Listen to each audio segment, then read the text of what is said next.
Bienvenue dans Histoire de règles douloureuses, la série de podcasts qui lève le voile sur les règles douloureuses, ce sujet encore tabou qui touche pourtant 10 millions de femmes en France. Chaque épisode sera le point de rencontre entre les témoignages de femmes qui partageront avec nous leurs expériences des règles douloureuses et le regard de professionnels de santé qui nous apporteront conseils et explications, le tout avec beaucoup de bienveillance. Histoire de règles douloureuses, une série de podcasts proposés par Naturactive Règles douloureuses bio, complément alimentaire à base de grande camomille et d'achillée millefeuille, 100% d'origine végétale et bio, qui favorise le confort menstruel et le soulagement des crampes abdominales périodiques. Bonne écoute. Aujourd'hui, nous allons entendre l'histoire de deux femmes qui vont nous raconter comment elles concilient règles douloureuses et pratiques sportives. Je m'appelle Anna, j'ai 25 ans, je suis étudiante en école de commerce et je termine mon master cette année. Je faisais de l'équitation quand j'étais plus petite et c'est vrai que ça m'est déjà arrivé plusieurs fois de ne pas aller à l'équitation parce que j'avais mal à cause de mes règles ou de me retrouver le dimanche en concours. En plus, c'est des pantalons blancs pour l'équitation, pour les concours. Donc juste parfois, bref, je vais pas vous raconter les détails, toutes les femmes sont au courant. Mais voilà, parfois ça peut être un peu gênant. Ça m'est jamais arrivé, c'est arrivé à une copine, ça ne m'est pas arrivé. Mais voilà, de se retrouver dans une situation un petit peu inconfortable à la fin d'un tour de concours, pas top. De manière générale, je fais pas forcément de sport. J'en ai fait quand j'étais plus jeune avec l'équitation. Mais aujourd'hui, c'est vrai que quand je les ai, je me pose plus la question de est-ce que j'en fais ou pas, quoi. Je vais à la solution de facilité et j'en fais pas. Et je me suis jamais posé la question si un sport pouvait soulager les règles, parce que pour moi, le sport est un effort physique et que les règles sont assimilées à un effort physique, c'est-à-dire celui de combattre en quelque sorte la douleur.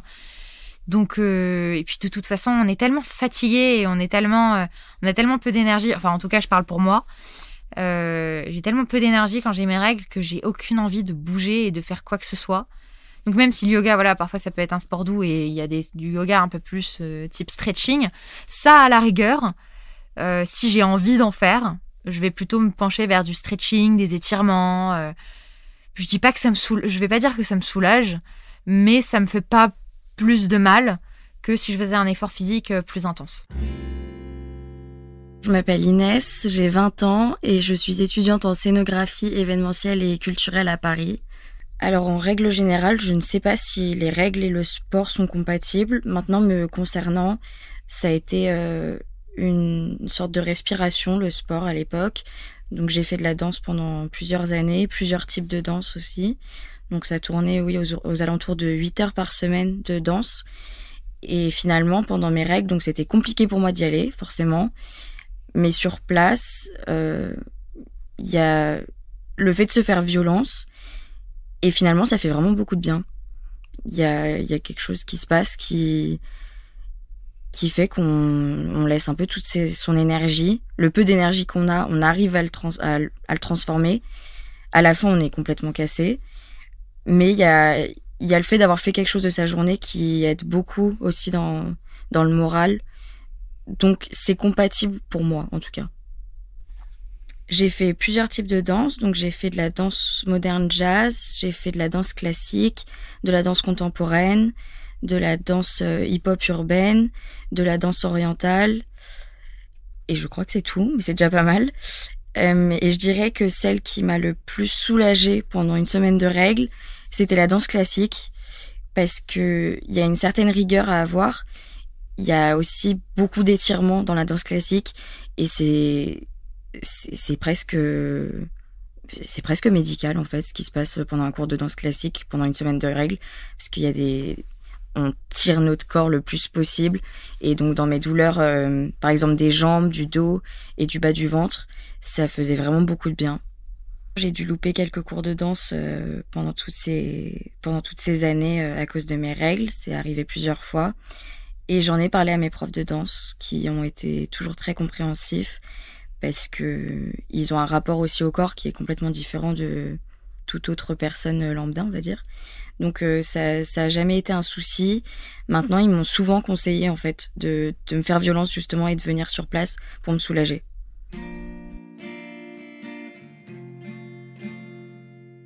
peut faire du sport. Ce qu'il faut éviter simplement, surtout si on est atteint de dysménorrhée, c'est de faire des sports violents. Docteur Morel, médecin généraliste spécialisé en phytothérapie. Arts martiaux, des choses comme ça, de la course à pied en sprint, voilà, ça c'est à éviter.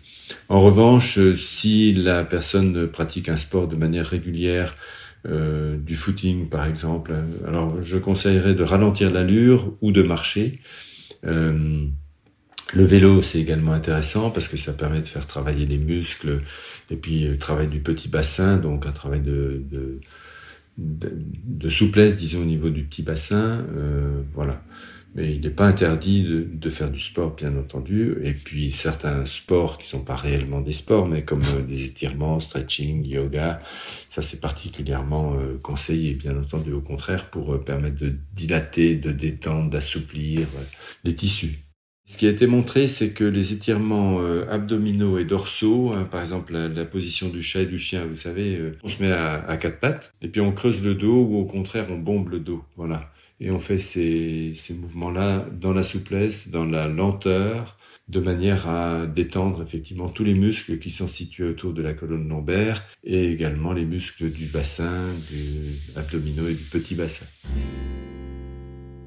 De toute manière, je vous dirais qu'on ne compte plus les croyances autour des règles. Docteur Delot, gynécologue et sexologue.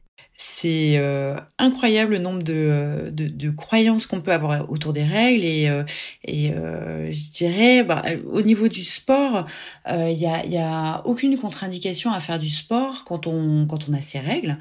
Après, il peut y avoir la question surtout de l'inconfort par rapport aux douleurs de règles et surtout en fonction du type de sport.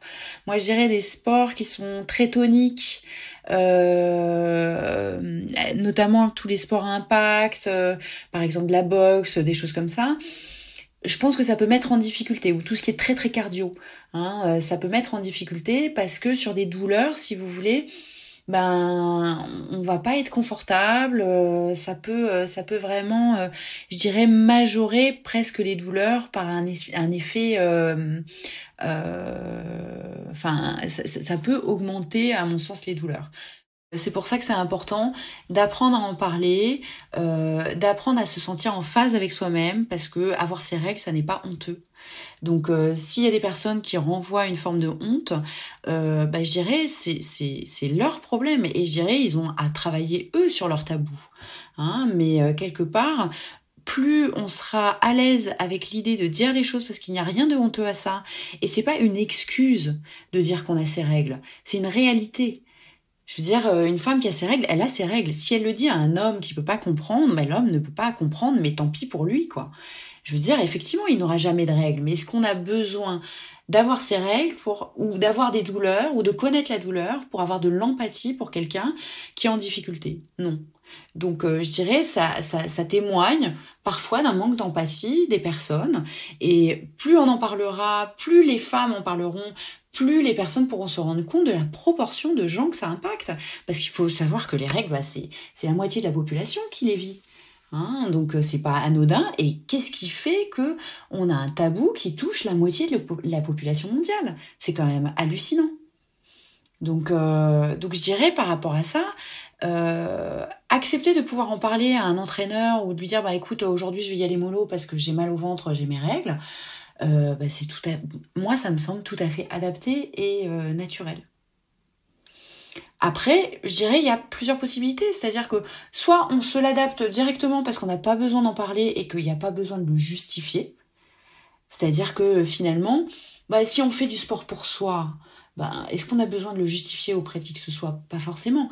Par contre, s'il y a une question effectivement de notion d'équipe ou de notion d'entraîneur, de notion de sport, je dirais, qui nécessite une attention particulière, oui, ça peut valoir le coup. Mais après, chacun se le vit comme il veut, quoi. Il n'y a pas d'obligation à dire ou ne pas dire. Mais par contre, plus on le dira, plus on se sentira confortable avec cette notion-là. Merci à toutes et tous d'avoir écouté Histoire de règles douloureuses, un podcast imaginé par Nature Active Règles douloureuses bio Complément alimentaire à base de grande camomille et d'achillée millefeuille, 100% d'origine végétale et bio, qui favorise le confort menstruel et le soulagement des crampes abdominales périodiques. Pour votre santé, limitez les aliments gras, salés, sucrés.